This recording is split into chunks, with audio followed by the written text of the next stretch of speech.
two types of motivation to wholesaling more homes. I'm sure that's what you want. You want to wholesale more homes. What is wholesaling? It's the art and the science of finding deeply discounted property.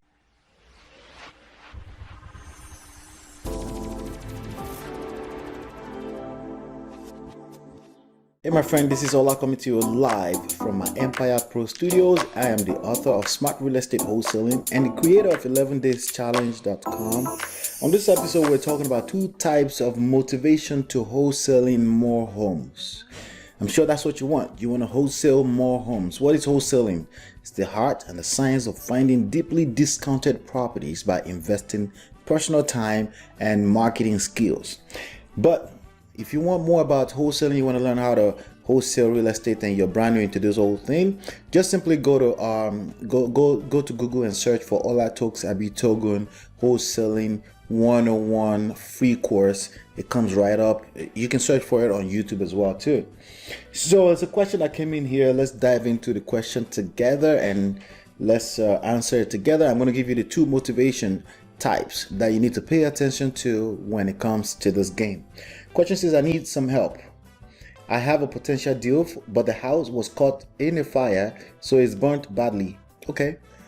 By the way, if your house is burnt badly, if it's a vacant land, if it's a house that doesn't need any kind of repairs, it's a house that needs a little bit of repair, all of that really doesn't matter to you. Your job as an investor or part of an investor network, aka wholesaler, right, is to find properties that someone is looking to sell at a discount so you can add whatever required value to it and then resell it. Either you're adding value to it by actually marketing it to investors, or you're actually doing the work yourself. It's the same thing essentially. Bottom line is that profit must be made. In order for you to make profit, you have to create the space for that profit by buying with equity in it. Okay, so some people say 25%, some people say 35%, some people say 30%, and believe it or not, there are people that are buying at just 10% of equity because the numbers make sense long term.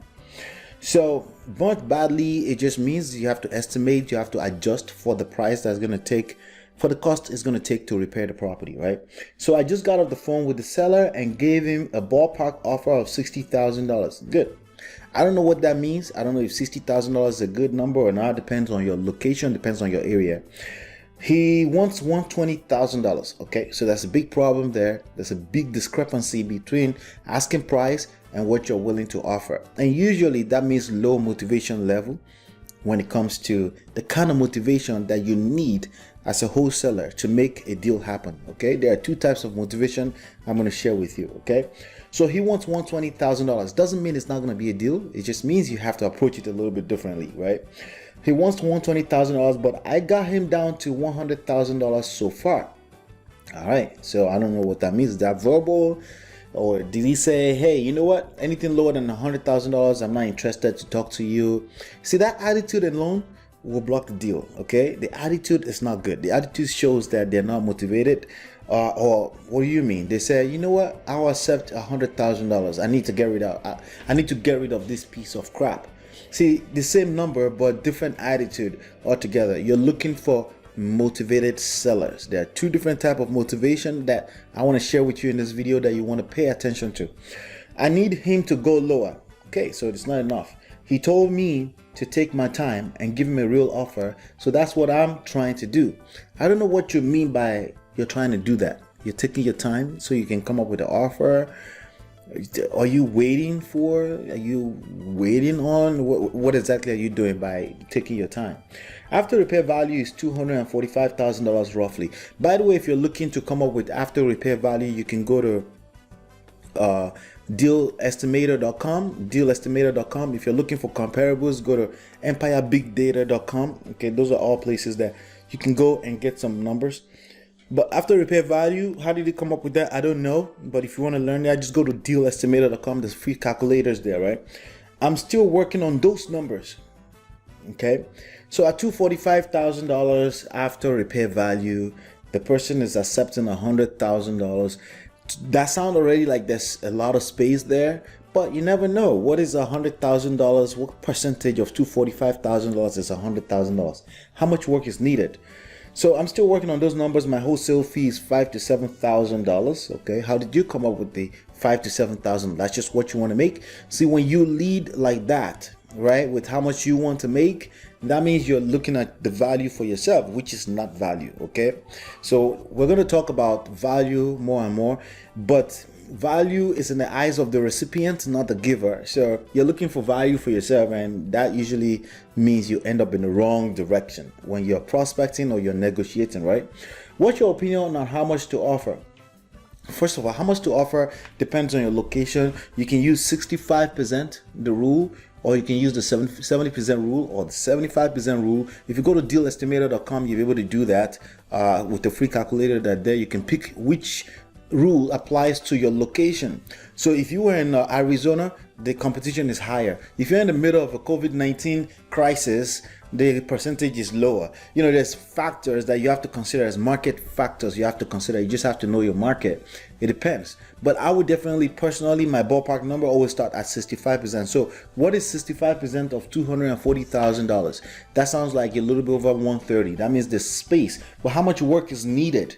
Is this a situation where you can rent multiple units in this property? That means you have a little bit more of room in the equity that you can actually pick the property up, because there will be rent to old investors willing to pay more, right?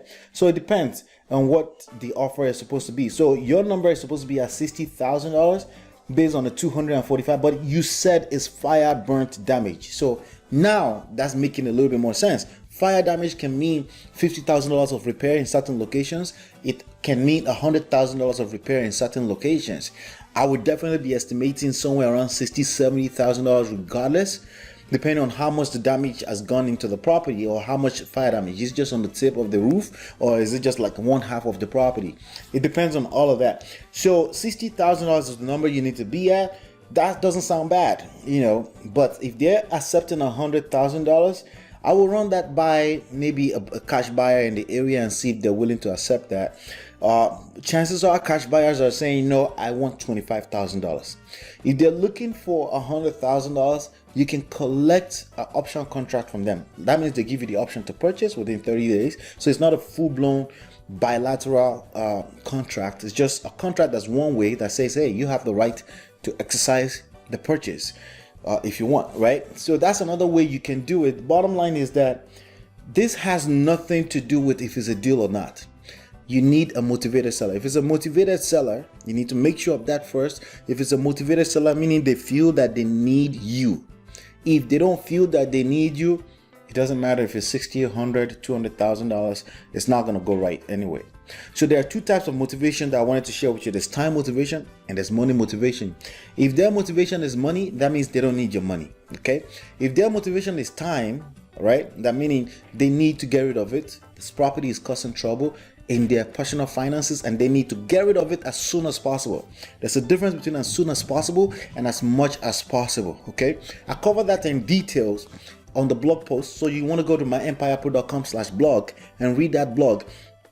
Basically, I cover that, and there's a difference. There's a fundamental difference between as much as possible and as soon as possible. Both of them, if they're motivated, it's money, okay? But how you approach them has to be different. So that's something that I wanted to make sure I point out to you. Those are two types of motivation right there, time or money.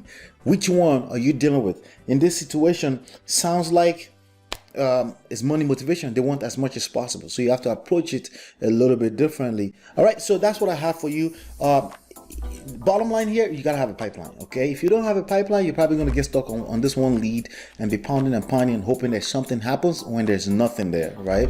If you want to have a pipeline, go to smartrealestatewholesaling.com and get this book for free. And if you go there right now, I'll give you real estate money secrets absolutely for free.